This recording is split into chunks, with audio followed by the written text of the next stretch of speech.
இன்றைக்கி first மீலே yoghurt fruit போலோட தான் ஆரம்பித்தது. ஸோ அப்படியே அதை சாப்பிட்டுக்கிட்டு ரசிச்சுக்கிட்டு இருந்தேன். ஸோ எவ்வளோ செம்மையாக இருந்தது. ஏன்னா ஃபஸ்ட்டு மீல் கொஞ்சம் காபப் பண்ணிவிட்டு அப்படியே அப்படியே சாப்பிடும்போது அந்த எக் ஒயிட்ஸ் உரித்து வச்சுருந்தா அதை மறந்துட்டேன்.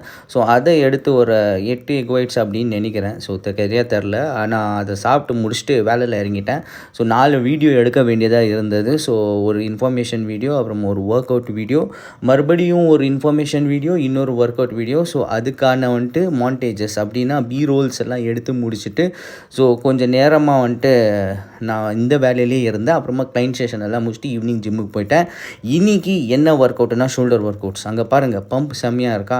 ஸோ அந்த ஒர்க் அவுட்டை பண்ணி முடிச்சுட்டு அப்புறமா கார்டியோ ஒரு 15-20 நிமிஷம் நான் வாக் பண்ணுவேன். After every workout for some extra calorie burning.